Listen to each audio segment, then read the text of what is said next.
Uniform civil code लाओ, शादी के ताल्लुक से लाओगे, शादी के मंडप पर किसका कानून चलेगा, मुसलमान का कि हिंदू का? आदमी अगर धर्म कोई परिवर्तन करेगा तो कौन सा मंत्र पढ़ेगा? ओम भूर्भुवः स्वः तत्सवितुर्वरेण्यं पढ़ेगा कि ला इलाहा इल्लल्लाह पढ़ेगा कि एक ओंकारा सतनाम करता बिरुत नरवु नरवीर अकाल मूरत अजवनी से भुंगुर प्रसादी पढ़ेगा। बताओ जरा किस कानून पर अमल होगा? भारत के संविधान का आर्टिकल नंबर 14 जब खुले लफ्जों में कह दिया कि इसके अंदर कोई कॉम्प्रोमाइज नहीं हो सकती, सब के सब बराबर है, इक्वलिटी बिफोर लॉ, कानून की नजर में सब बराबर। जब सब बराबर हैं तो मुस्लिम पर्सनल लॉ को क्यों टारगेट कर रहे हो? मुस्लिम पर्सनल लॉ के लिए मुसलमानों से मशवरा, हमारे बड़े वो लोग जो क़यादत कर रहे हैं, जो कहते हैं कि नोटिफिकेशन आ गया राय दीजिए, आप उनसे ब्लूप्रिंट मंगाइए, उनसे मुसव्वदा मंगाइए कि हमारे मुस्लिम पर्सनल लॉ के कौन कौन से कानून को जद में ला रहे हैं। नहीं जनाब, वहां से आदेश आया, एक आम मुसलमानों को मालूम नहीं है कि what is the definition of uniform civil code, what is the matter of uniform civil code. Uniform के जरिए से क्या कहा जा रहा, क्या समझा जा रहा? अगर लाने की कोशिश की जाए, अध्यादेश लाया जाएगा, अगर पार्लियामेंट में कानून पास होगा, राज्यसभा में मना करवाने की कोशिश कीजिए, राज्यसभा में पास होगा तो भारत का राष्ट्रपति मना कर सकता। अगर तीनों जगह पास हो जाए, आंख बंद कर कर अदालत उज़्मा सुप्रीम कोर्ट में पहुंचिए और कहिए कि भारत के संविधान का आर्टिकल नंबर 14 के खिलाफ ये कानून बन रहा, आर्टिकल नंबर 25 के खिलाफ ये कानून बन रहा। पैसे खर्च कीजिए, चंदा कीजिए, हम चंदा देंगे, कौम चंदा देगा, और केस फाइल कीजिए, केस दायर कीजिए, कानूनी लड़ाई लड़ाइए। नोटिफिकेशन से फायदा नहीं होगा। अगर फायदा होता तो 3 तलाक के ऊपर कानून न बनता। आपको लॉलीपॉप थमाया जा रहा, आपको चुस्की दिया जा रहा, आप चूसते रहो, अंदर अंदर कानून बनकर आ जाएगा और आप कानूनी लड़ाई लड़ने के लिए इधर उधर देखते फिरेंगे। क्योंकि अभी हमारे भारत में एक कानून बहुत जल्दी इम्प्लीमेंट होने के उस पे है, दहलीज पर है, जिन्हें हम यूसीसी बोलते हैं, यूनिफॉर्म सिविल कोड। इसको उर्दू में यकसा शहरी कानून बोला जाता, uniform civil code, common civil code भी बोलते हैं।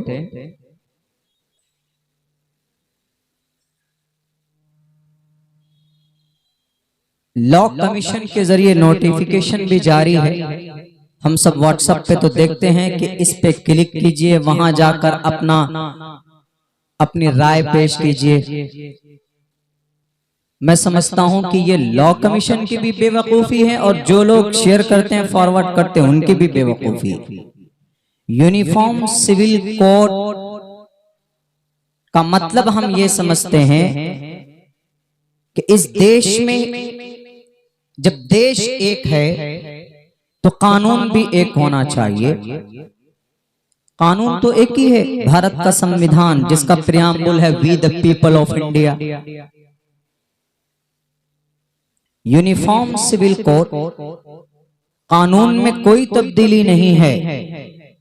कुछ चीजें ऐसी है, कुछ मीडिया वाले बोलते हैं कि अगर यूनिफॉर्म सिविल कोड आएगा तो अच्छा होगा, भला होगा। सबसे पहले मुसलमान ही एतराज क्यों करते हैं? क्योंकि यूनिफॉर्म सिविल कोड आने के बाद कुछ चीजें ऐसी है, कुछ मसाइल ऐसे हैं कि जिनके ऊपर पाबंदी लग जाएगी और वो सिर्फ मुसलमानों के मसाइल हैं। इस वजह से मुसलमान उसकी मुखालफत कर रहा है।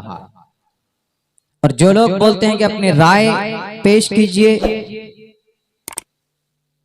कि 22 में लॉ कमीशन ने नोटिफिकेशन जारी किया है, उस पे स्कैनर पे जाइए, क्यूआर कोड को स्कैन कीजिए, वहां पर बटन दबाइए, वहां पर ये आएगा, वहां पर वो लिखिए। अभी यूनिफॉर्म सिविल कोड का ब्लूप्रिंट मार्केट में अभी लॉन्च नहीं किया गया है मुकम्मल तौर पर। कुछ चीजें जाहिर हुई है, गवर्नमेंट क्या करना चाहती है। मौजूदा वक्त के इख्तिदार में बैठने वाले ये जितने भी बेईमान लोग हैं, यूनिफॉर्म सिविल कोड लाकर भारत के लिए फायदा नहीं पहुंचाना चाहते हैं, भारत की तरक्की के लिए काम नहीं कर रहे हैं। यूनिफॉर्म सिविल कोड में क्या होगा? अगर यूनिफॉर्म सिविल कोड लाएंगे, क्या संविधान बदल जाएगा? एफआईआर करने का तरीका बदल जाएगा? कोर्ट कचहरी के निजाम बदल जाएंगे? कोर्ट तो अब भी एक ही है। अगर कोई मर्डर करता है तो उसके ऊपर क्या धारा बदल जाएगा? 302 नहीं लगेगा। कोई मारने की कोशिश करेगा तो 307 नहीं लगेगा। कोई रेप करेगा तो 376 नहीं लगेगा। ऐसा होगा? ऐसा नहीं होगा, वो तो अपनी जगह पर है। हाँ, कुछ चीजें ऐसी है, समाजी चीजें ऐसी है कि जिसके अंदर तब्दीली होगी। मिसाल के तौर पर लड़कियां हैं, उसकी शादी की उम्र बढ़ा दी जाए कि लड़कियां ग्रेजुएशन करेंगी, 21 साल तक उनका टाइम बढ़ा दिया गया है कि लड़कियां 21 साल के बाद शादी करेंगी। 18 और 21 साल दोनों, इसको जरूरी करार दिया जाएगा। कोई बात नहीं, इस्लाम में 12 साल में बच्चियां बालिग हो जाती है, तो क्या 12 साल के बाद शादी करना जरूरी थोड़ी है? जरूरी नहीं है। जरूरी इस्लाम में शादी करना जब जरूरी है जब आप अपने ऊपर कंट्रोल नहीं रख पाएंगे, आप गुनाह में शामिल हो जाएंगे, आप नाजायज संबंध में चले जाएंगे। ऐसे वक्त में शादी करना जरूरी है, फर्ज है, वाजिब है। वरना 30 साल की उम्र में औरत पहुंच जाए, लड़की पहुंच जाए, कॉन्फिडेंट है, अपना काम कर रही है, कारोबार है, नहीं घर पे रहती है, नहीं करना चाहती है, या गुर्बत है, बहुत सारी चीजें हैं, गुनाह में मुलव्विस न होने का अंदेशा, ऐसी सूरत में क्या जरूरत है? इस्लाम नहीं कहता है कि तुम शादी करो, कोई दिक्कत नहीं।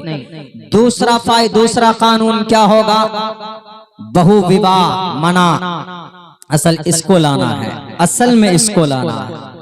यानी मुसलमान एक शादी कर पाएगा, यूनिफॉर्म सिविल कोड आने के बाद 2 शादी नहीं कर पाएगा। तीसरे नंबर पर क्या होगा? तलाक में अभी तो सिर्फ मर्द को अधिकार है कि मर्द ही तलाक दे सकता है, लेकिन उस वक्त में यूनिफॉर्म सिविल कोड आने के बाद तलाक औरत भी दे सकेगी। सिर्फ मर्द के जिम्मे तलाक का अधिकार जो होगा वो खत्म हो जाएगा, मर्द मालिक नहीं होगा। औरत भी जब चाहे तलाक दे सकती है। और तलाक के बाद अभी इस्लामिक कानून के एतबार से तलाक हो जाने के बाद तलाक हो गई, औरत अलग मर्द अलग। लेकिन नहीं, अब ये कानून आने के बाद में तलाक हो जाने के बाद भी पूरी जिंदगी उसको एलिमनी मिलती रहेगी, उसको नाम नफका खर्च देता रहेगा शौहर। यूनिफॉर्म सिविल कोड आने के बाद ऐसा होगा। ये शरीयत के साथ, ये पर्सनल लॉ के साथ खिलवाड़। और क्या होगा? और ये होगा तड़का। अभी मुसलमान में मर्द के, औरत के, बच्चे के, लड़की के लिए एक हिस्सा है, लड़के के लिए 2 हिस्सा है। कहते हैं कि ये जुल्म ज़्यादती है। तलाक सिर्फ मर्द दे पाएगा, ये भी जुल्म ज़्यादती है। एक मर्द 4 शादियां कर पाएंगे, 4 शादियां करते हैं, ये भी बिल्कुल सही नहीं है। औरत एक भी ना कर सके, एक ही काफी इनफ फॉर वुमन। औरत के लिए एक ही शादी, मर्द के लिए 4-4। असल यूनिफॉर्म सिविल कोड लाने का मकसद, इस देश को क्या बोलते हैं कि हम इस देश